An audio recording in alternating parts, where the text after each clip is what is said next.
Hello! I'd like to welcome everyone to Speakers and Leaders Hour tonight. We appreciate your joining us very much. I think we're ready to go. It's a little vague from where I'm standing, but we'll go bravely ahead just as if we knew what we were doing. I'm Tom Heller. I'm stepping in for Dave Wilkins. His wife is having some medical issues, and he, being the good husband he is standing by her at this time. We assume that he will be back next week. I don't think there's anything life-threatening with his wife's illness, but it is something that needs to be addressed. I'm Tom Heller, your substitute host for the evening. On my left, your right, is Patricia Knaebe. Patricia is a past division governor and past area governor, past chair of the local group that worked to put on the conference just now. And not only has she passed almost everything good you can think of, but she still has a bright future ahead of her. On my other side is Marlene Purdy. Mrs. Purdy is active in practically every organization in the Fort Wayne area and a few in Ohio. She is a past District 28 governor, past Division A governor. She's been an area governor probably many times. She's an absolute expert master gardener. She's a parliamentarian extraordinaire, and we don't have time to list all of her accomplishments because then we wouldn't have time for any program at all. And we do want to get into the program. We do very much appreciate the public library here making their facilities available for us, and we hope you will appreciate our program very much. All right, we are going to have both of these good ladies and myself are going to speak this evening, and I have stepped up without the introduction. So we're doing a what not to do tonight, so don't do that.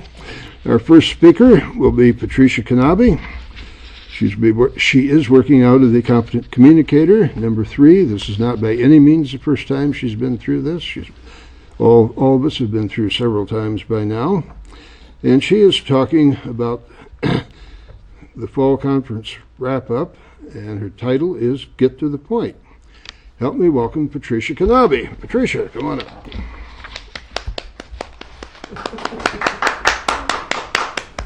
Thank you, Tom. Welcome, fellow Toastmasters, small group that it is this evening, and welcome, guests at home.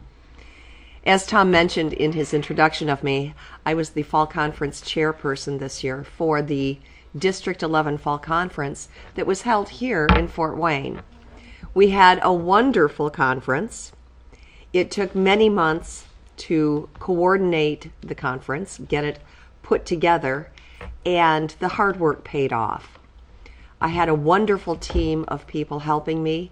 We worked diligently week after week, month after month, to make sure that the conference was a success. We had the assistance of the district leaders who would phone in every other Friday to meetings that we had, and they would give us their advice, what the next step was, how to keep the process moving forward, and their guidance helped us immensely. We had approximately 125 guests at our conference. Excuse me, tickle in my throat. And our guests enjoyed a variety of activities. The activities started on Friday night with our Friday Fun Night. Traditionally, we have a fun night every Friday night of the conference. And that is for those who arrive to the conference early. This year, we had a 1950s sock hop. It was DJ'd by a local gentleman by the name of Dan Surface. Many of you may know him. He is an entrepreneur and a businessman in the area, and he has recently started a DJ business, which is going very, very strong, very successfully. He was our DJ Friday night, as well as our keynote speaker at our opening ceremonies Saturday morning. So he pulled double duty for us. But Friday night, he kept the crowd going. He kept us hopping, so to speak. He kept us dancing and shaking and moving and having a great time, which set the tone for the entire weekend. Saturday, we had the opening ceremonies. We had, as I said, Dan Surface as our keynote speaker. and the pageantry that goes with those opening ceremonies. The district directors walking in with their banners and just all of the pomp that you could possibly imagine.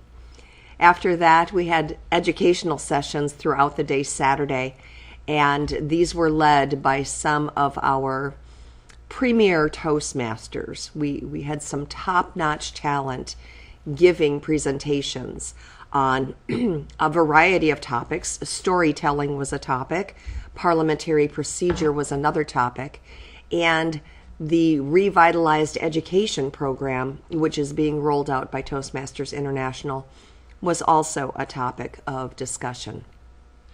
Saturday culminates in the business meeting in the afternoon, which is where we as Toastmasters vote on pertinent topics that pertain to the district, and we get together as a group and come to a meeting of the minds, if you will, on policies and procedures that rule our district.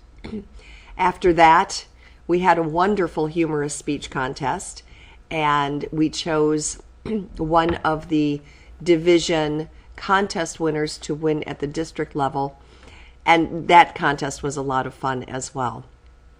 The thing I really enjoy about the conferences is the fact that when we come together as a group, there is a lot of camaraderie, there is a lot of networking going on. We make new friends, we reconnect with people we haven't seen since possibly the last conference.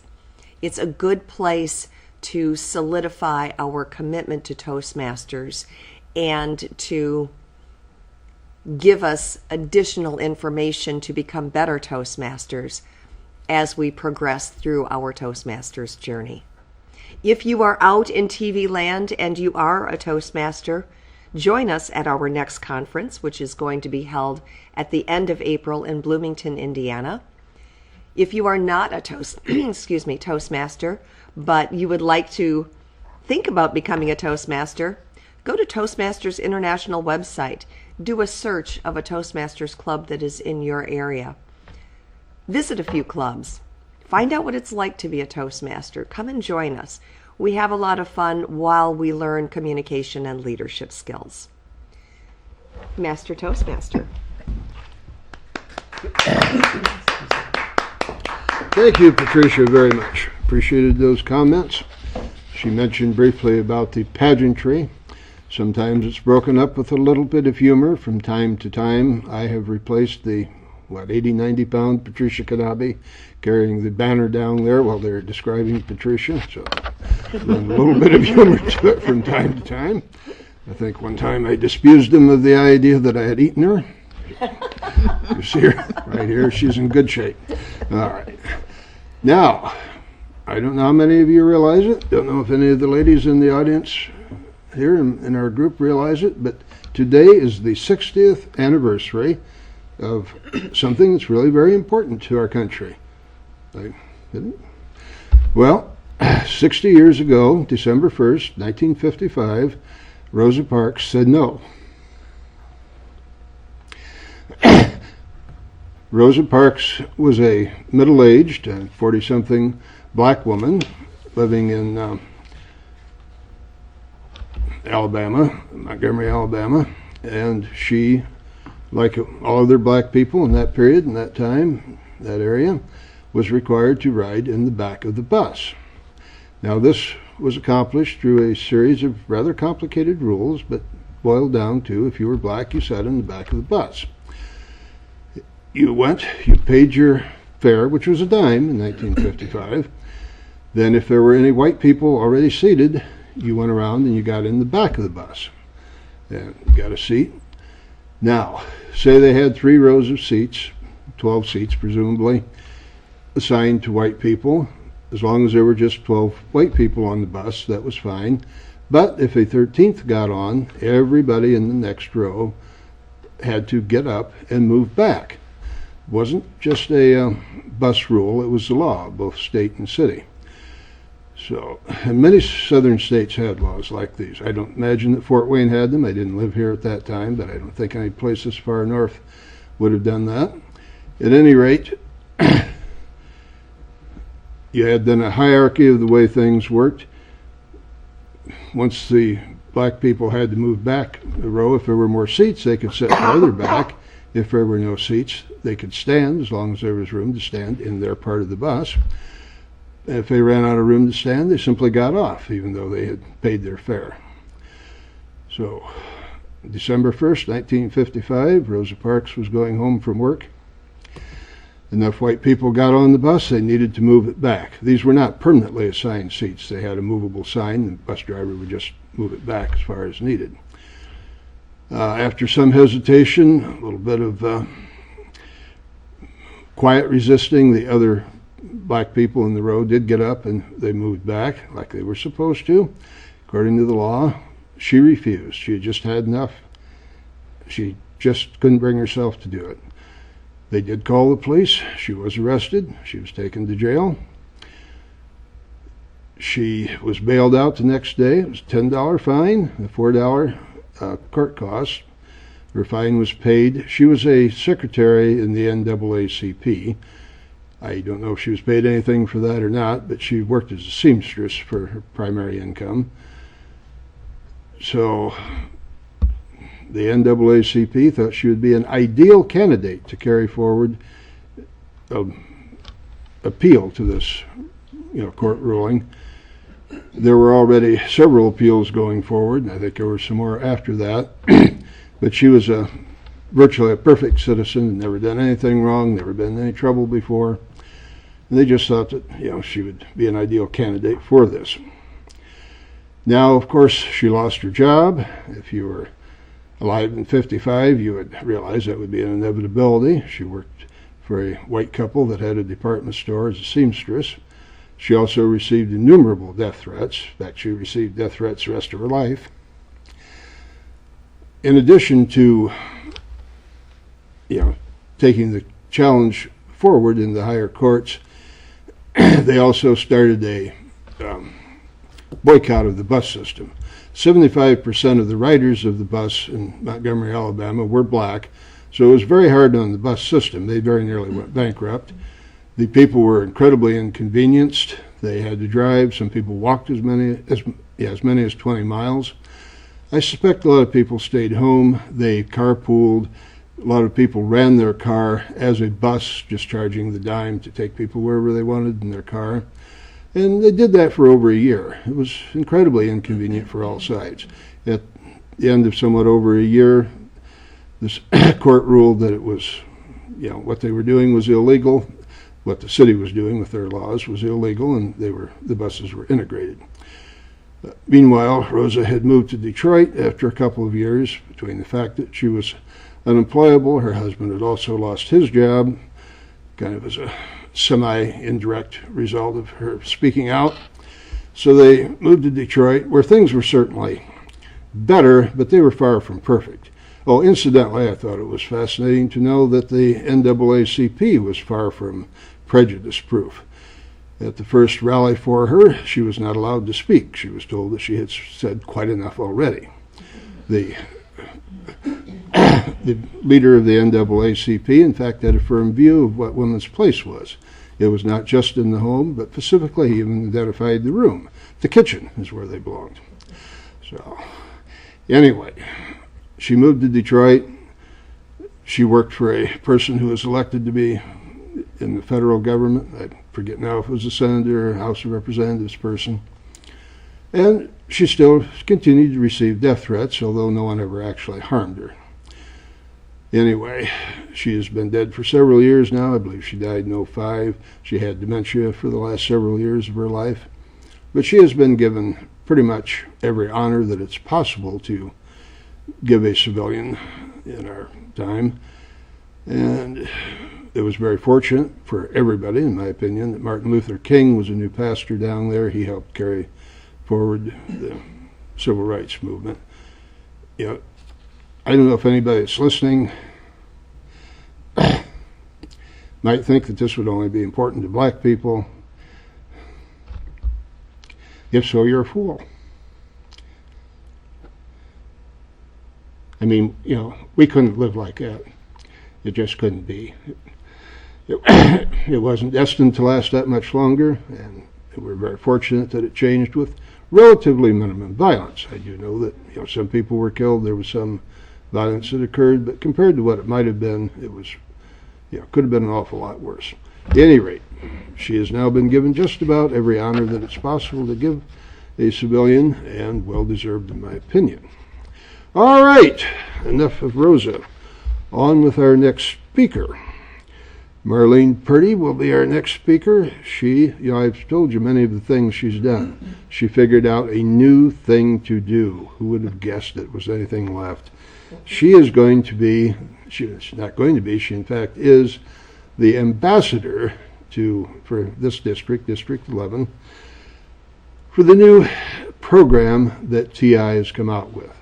They are in the process of coming out with a new, completely revised program. I have no doubt that it'll be quite wonderful, but the fact of the matter is, much as I love TI, in a three-way race between TI, a turtle, and a snail with a broken leg, on this particular topic, I'm afraid TI would be in third place. But we will find out more about that from the extremely capable Marlene Purdy.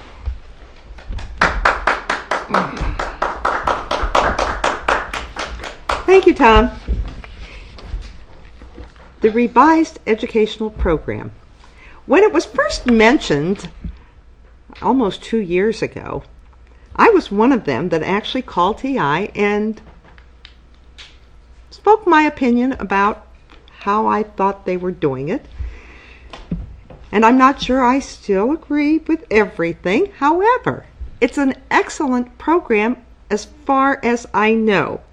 My official title actually is the REP, Revised Educational Program, Chief Ambassador.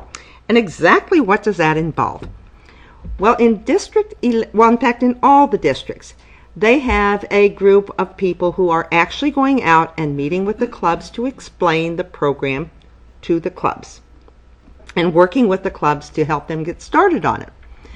Well, these ambassadors, most of them are responsible for up to 10 clubs that they go out and visit. And many of the ambassadors have already done that. However, our district doesn't have all their ambassadors in place yet.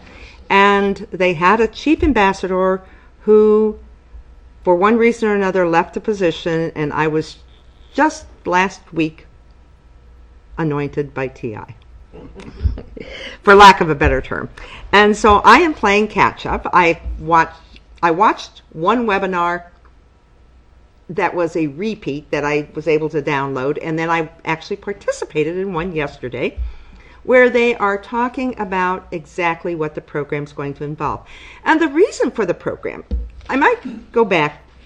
Toastmasters has been around since 1928 when it became official, thanks to Ralph Smedley and starting the clubs in California. And the whole purpose of Toastmasters, I think originally was more about public speaking. And then it incorporated the leadership element. And so for years, we have had primarily the speaking program, but it's been just a couple years ago that they added specific tasks to do to help develop the leadership element. And so the two actually are working together now. But it was still not quite as meshed with business models and what is needed in business. And so they went to the procedure of developing a new program. Now, it will incorporate some of the old elements, although not in the same way, but combining the speaking and the leadership more intermeshed.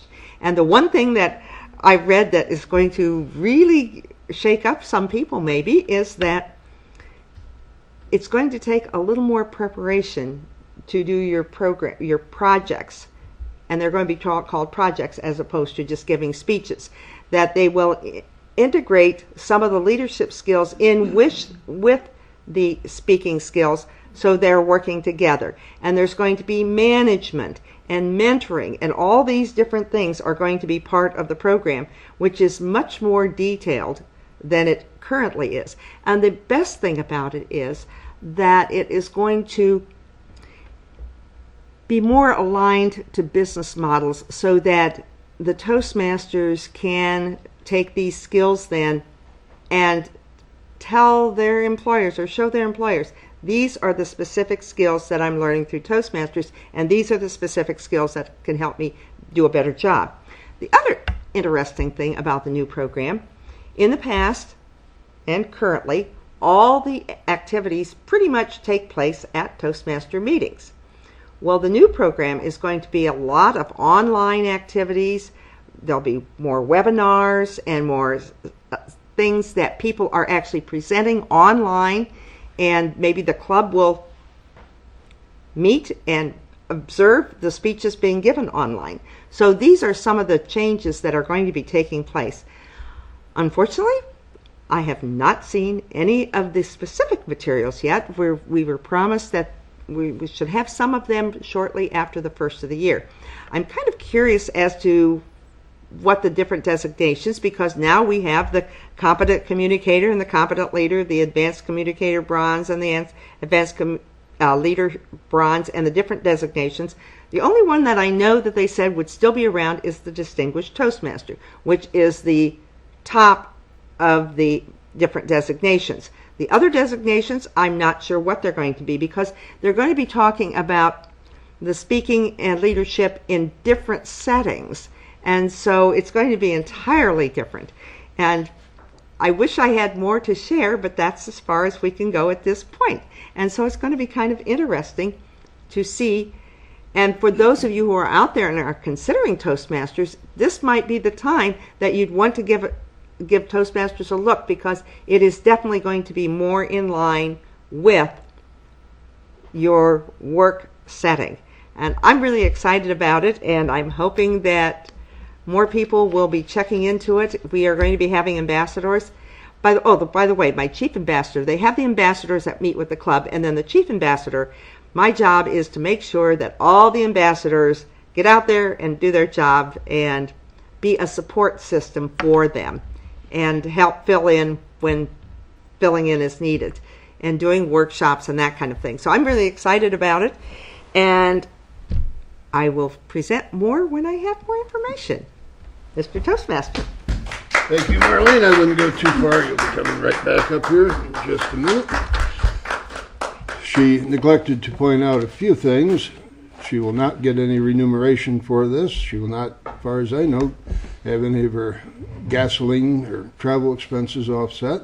And what struck me as the most fun of all, she gets to prevail upon a number of other people to do the same.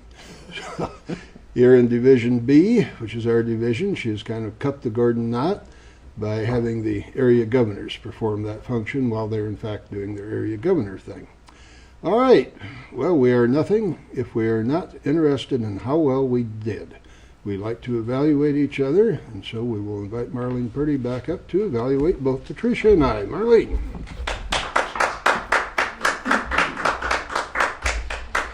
Thank you very much, Tom. First of all, let's get Patricia first. The fall conference wrap-up.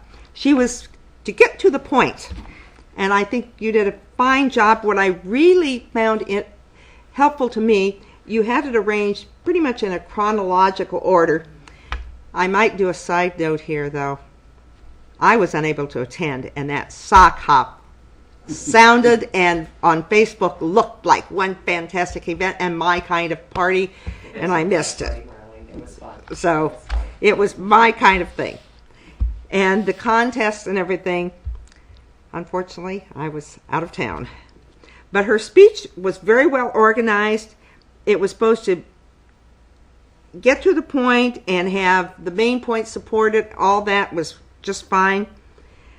If I had anything that I would suggest for improvement, I felt that some of the gestures were somewhat repetitive, and it's difficult up here to do gestures, but I think you use this hand more than the other hand. What I did like, your facial expression, I was sitting right here and I could see them, and I hope they came through on television. Your facial expressions were fantastic. So that was the strong point. I think you got to the point and did a good job. Then, go directly to Tom talking about Rosa Parks, and I didn't realize this was the anniversary of that. And he was how to say it, and supposed to use vivid words and paint word pictures. I could actually almost feel like I was on that bus. And I think you used words that conveyed that we were there almost with her and could feel her discomfort, to say the least. I thought it was appropriate for tonight, especially because of the date and everything. I thought the bus description was extremely clear. I don't think that you used words that could have been misunderstood. If I had any suggestions, it would be possibly a little more vocal variety. But I thought it was a very appropriate speech, very timely speech, and I enjoyed it immensely. Thank you, Tom. Okay. Are we perhaps ready to cut to the intermediate part?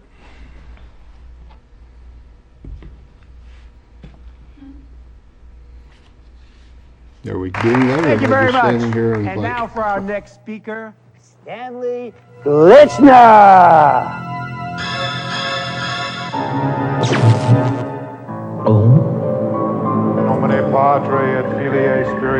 Speaking in public doesn't have to be a death sentence.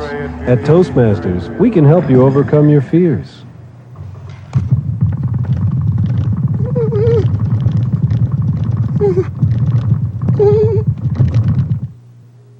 I'd like to begin tonight with a little joke.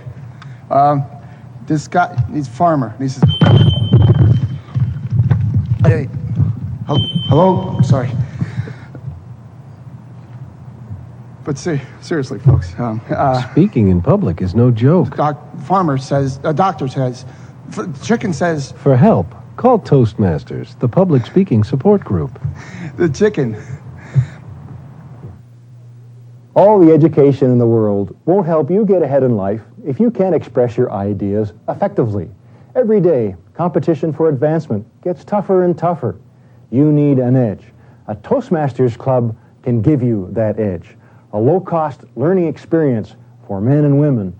Toastmasters gives you the confidence to express your ideas to anyone. Get the Toastmasters edge.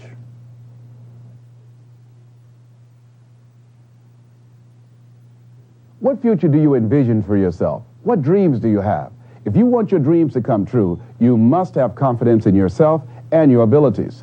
A Toastmasters Club can help you build that confidence. A low-cost learning experience for men and women. Toastmasters shows you how to express yourself clearly and effectively. Make your dreams a reality. Join a Toastmasters Club.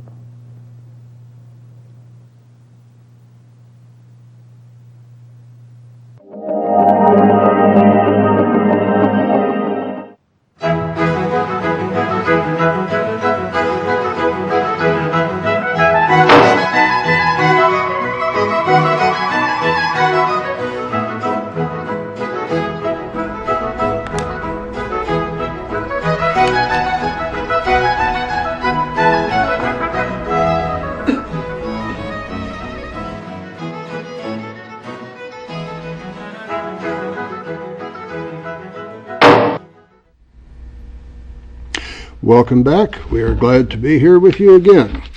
Usually the second half of this program we devote to parliamentary topics, and we will do a fair share of that. But right now we are going to have something a little different. Patricia Knaebe will address us again. This will be from the Competent Communicator, project number 3. Whoops, wrong description. Competent Communicator, project number 6, vocal variety. That's almost scary. Title, The Annual Open House. Help me welcome Patricia. Come on up, Patricia. Thank you, Tom. Once again, thank you, fellow Toastmasters and guests at home. My home club is the American Red Cross Toastmasters Club, and I am a charter member of that club.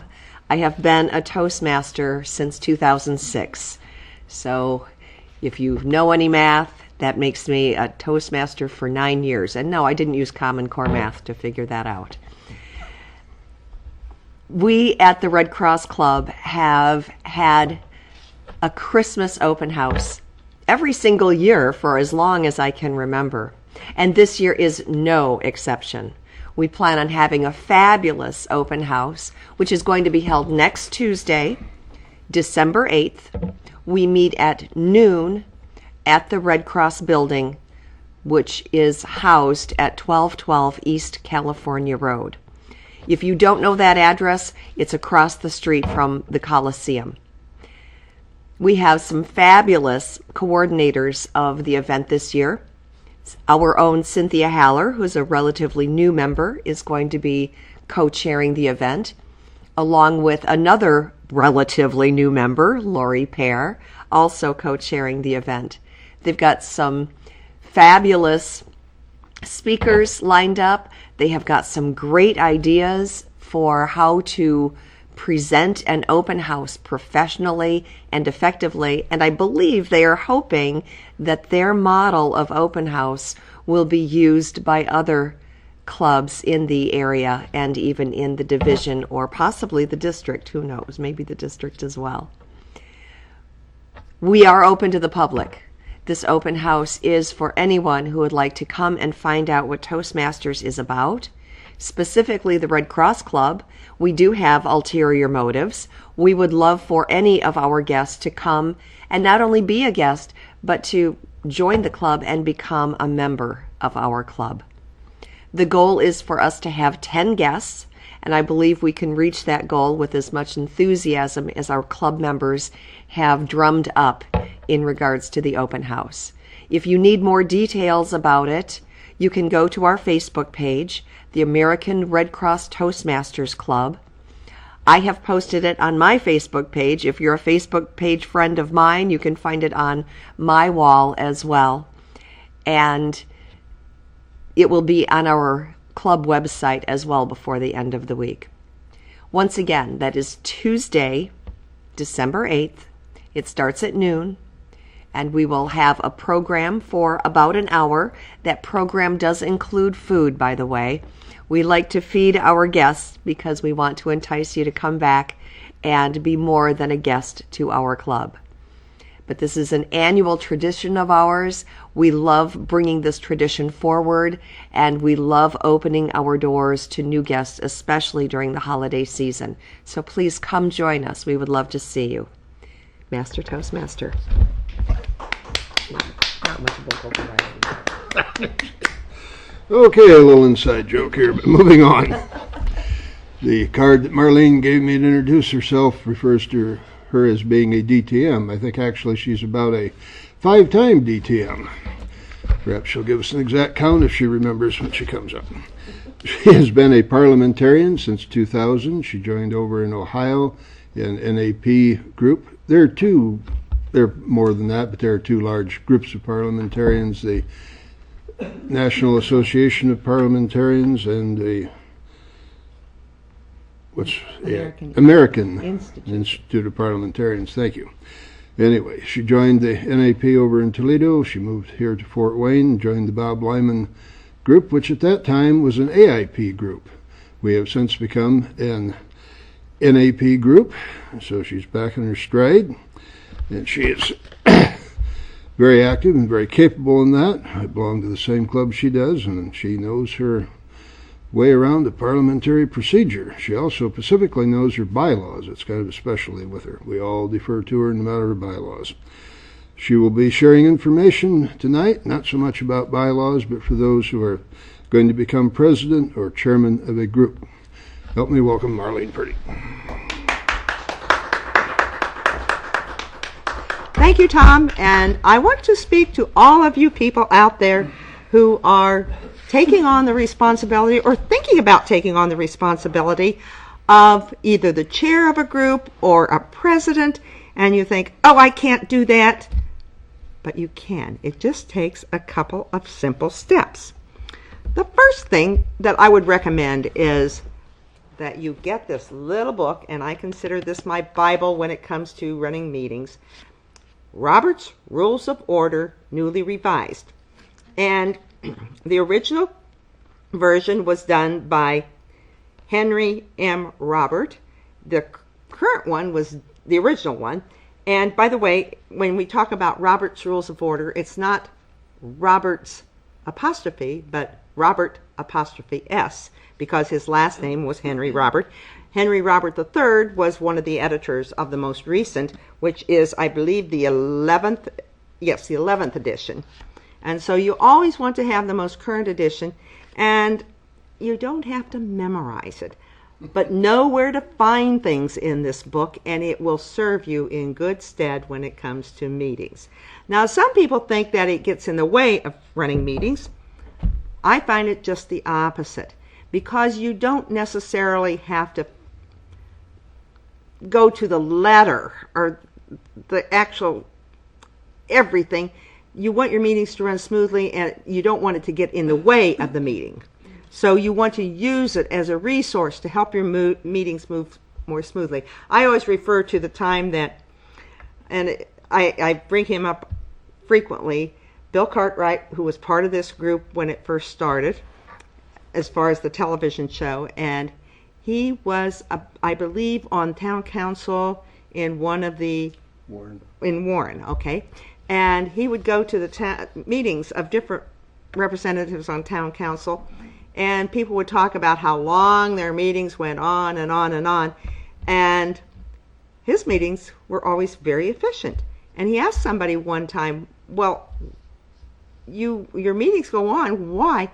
And he said, don't you follow an agenda? And the response was, what's that? And he said, that's the reason your meetings go on. Because if you have an agenda and follow an agenda, you can have your meetings go efficiently. And believe it or not, this little book actually gives you the outline of what order a meeting should be. And all you have to do, check in the index, go to meeting agendas, and it'll give you the order, such as the reports come first, and then you go into, and I always have to laugh about this, people talking about old business. According to this little book, it is unfinished business, because it your last meeting may have been last week, and that's not very old.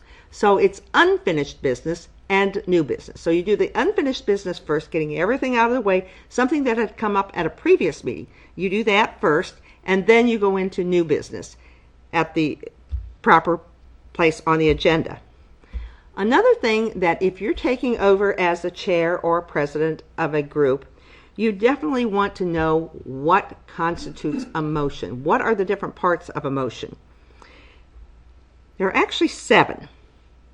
First of all, if somebody wants to make a motion, they need to be recognized. So somebody could hold a hand or stand up and say, I move that we have a picnic next week down by the river. Might be a little bit cold, but say that is the motion. Don't have to wait for recognizing the person that does the second. They can just say, I second it. And in the minutes of that meeting, it will recognize who made the motion. It never identifies who did the second, because that's not necessary. And so once they're recognized and make the motion and have the second, the next step is that the chair will actually restate the motion so people know exactly what the motion is. And then they have discussion. And a lot of times clubs will start having discussions before a motion is on the floor, and that is inappropriate. They should always have a motion on the floor before the discussion begins. And the chair should try to make sure that everybody has a chance, and that sometimes in convention meetings they will actually have lines for pro and con, in favor or against the motion, so that they take turns. In a meeting that's not always possible, but they should keep some decorum. And the biggest thing is during discussion. Well, I'm going to use you guys as an example here. Say Patricia makes a comment, and the comment should always go through the chair. So she made a comment about the motion, and Tom turned around and said something directly to Patricia. Always, the comments should always be addressed to the chair, never to another person out in the audience. In other words, it avoids private conversations taking place and totally disrupting the meeting, which I have seen happen. So all discussion should be directed at the chair, and if people have trouble hearing the discussion, then the chair should probably restate what the comment made. And only after everybody has had a chance to speak, or somebody says, I move to call for question, that means that they want to vote and want to cut off debate, and then we would have to vote on that before you could cut off debate, because that is one thing that is really important. People should have a chance to speak. But normally the discussion will finally wind down and they're ready for a vote. As chair, how many of you have ever been at a meeting when the chair will say, all those in favor say aye, take a count or get an idea. All those opposed, same sign. That is a no-no, because how do you know who won? If all those in favor say aye, all those opposed, same sign, the ayes have it. So you should definitely say all those in favor say yes, all those in favor say no. Sometimes you do aye and no, or aye and nay, but yes and no are very easy to understand what the vote would be. And then after the vote has been taken, the chair will actually announce what the result of the motion was. The ayes have it and the motion passes. We will have the picnic down by the river next week or whenever. In other words, restate the motion and what will happen as a result of that motion. Or, if the noes have it, the motion was defeated and we will not have a picnic. Now, somebody can introduce something else, but that is pretty much how you would handle the events during the meeting. There are a whole bunch of other things, and I would encourage anybody, I think the telephone number will be listed later on in the show, and if anybody has any questions about how to conduct a meeting, I would suggest you contact one of the parliamentarians, and we would be glad to come out and talk to your group about parliamentary procedure, or maybe even do a workshop for a group of organizations. When I was in Toledo, we did that on a regular basis. Actually, we did it at the library, and one Saturday each year we had a half day of workshops on different areas of parliamentary procedure, and we had a standing room only event usually.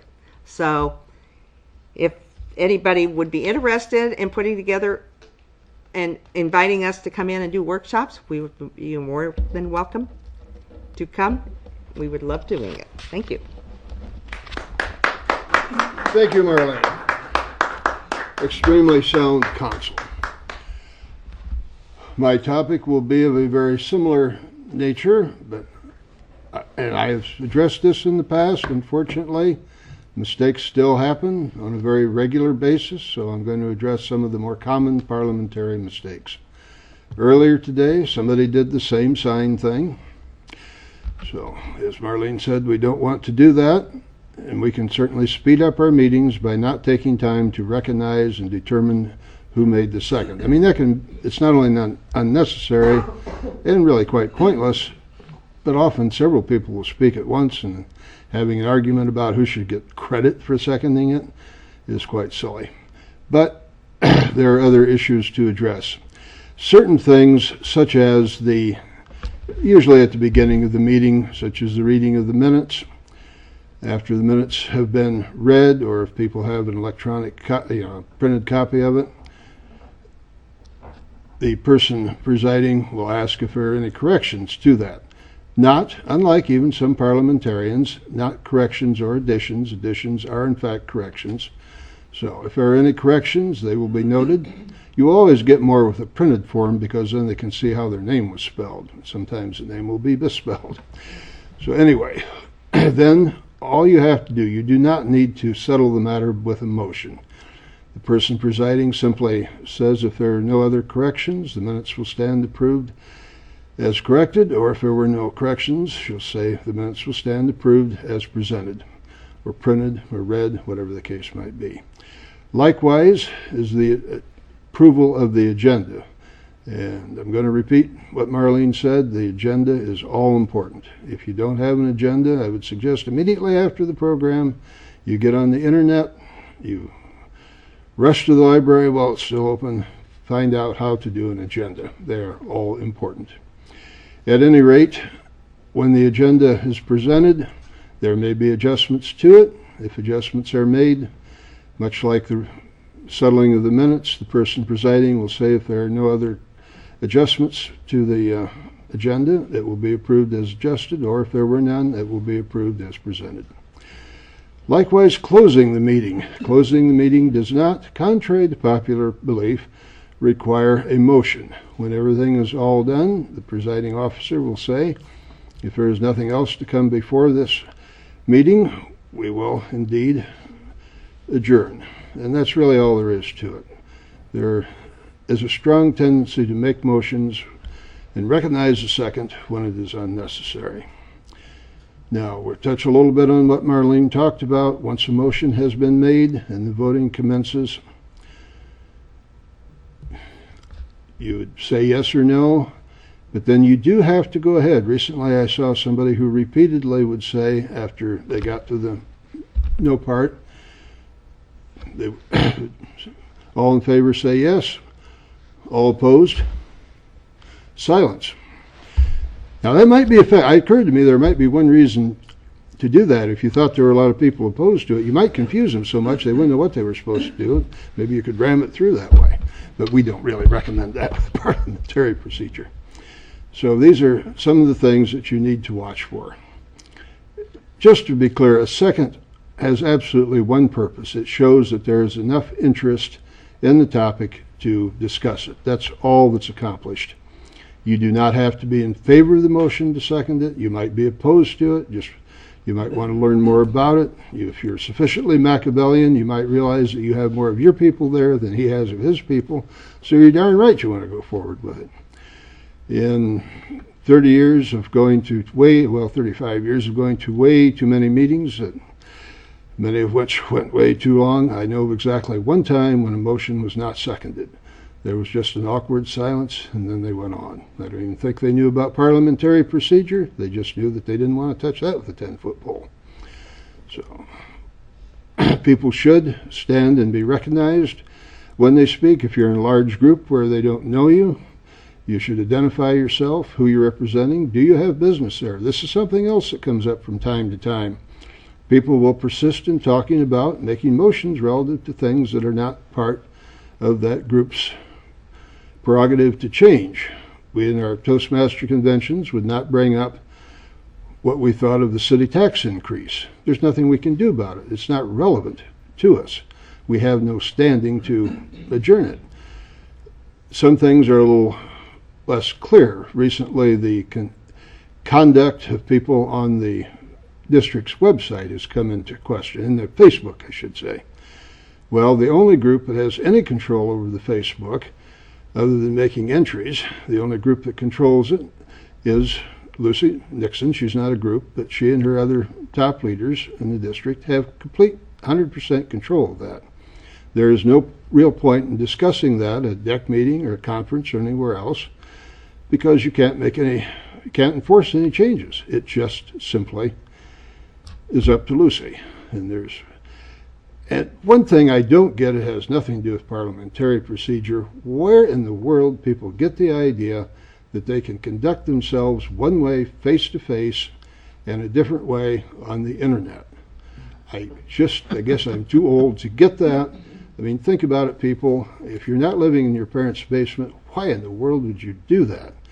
And if you're sufficiently socialized to be going out to Toastmaster meetings and Toastmaster conferences and so forth, I just cannot quite imagine where you would get the idea that that would be acceptable. It is about as unacceptable as anything could humanly be. At any rate, back to doing things properly in a parliamentary way. The most common mistake that's made parliamentary-wise, it concerns tabling a motion. The only proper use for tabling a motion is a very temporary thing. The universal example is the mayor or governor comes, he only has a few minutes to be at the meeting, He would like to address it, but he has to do it now. So you simply table the business that's going on, he addresses it, then you go back right where you left off. If you want to postpone it till the next meeting, then you postpone it to a time definite or to a definite time. And that's usually just to the next meeting. It doesn't, go out for years in the future. If you want to kill the motion without actually voting to kill it, then you can move to postpone indefinitely. That, in effect, will kill the motion, assuming it passes. If it passes, to bring it back before the floor, it will take a 2/3 vote. You'll notice I did not say 2/3 majority. There's no such thing. A majority is one person more than 50%. If there are 9 people voting to pass, you would need 5 affirmative votes. If it's 4-4, then it doesn't pass because that's a tie. However, in the matter of a vote for 2/3, the same 9 as 6 votes voting in favor would pass it. An even vote in that case would do it, be all that would be required. Really is no such phrase as 2/3 majority, even though it comes trippingly off the lips at all times. Okay. I think we are getting very near the end. Would either of my co-hosts here like to say anything? Patricia, any final comments for us? Final comment. Yes. Come to the Red Cross Toastmasters open house next Tuesday, which is December 8th. We start at noon. We'll have plenty of great food, and we hope you can join us. Yeah.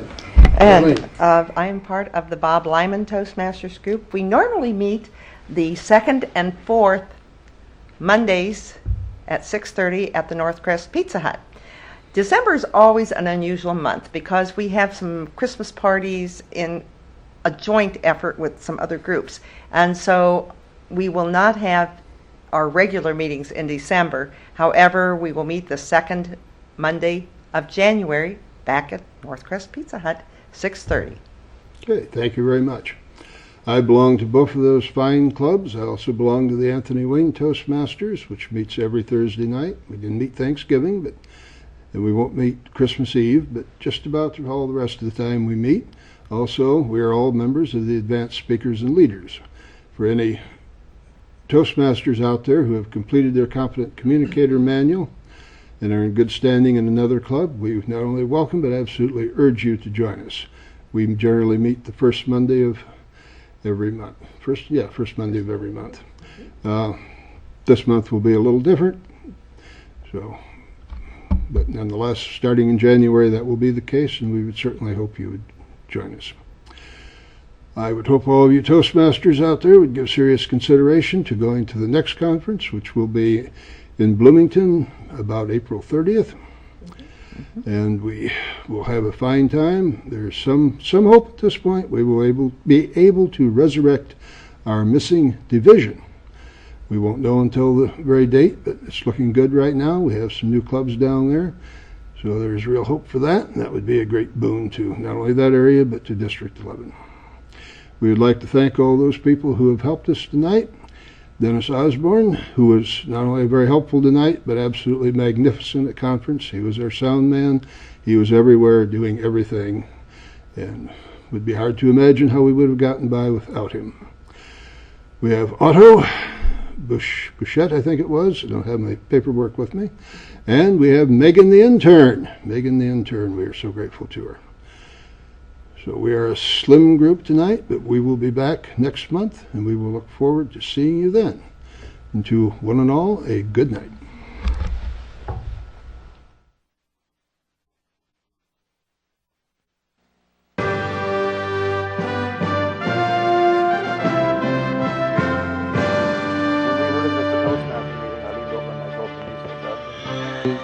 American Institute of Parliamentarians, which is the other half of the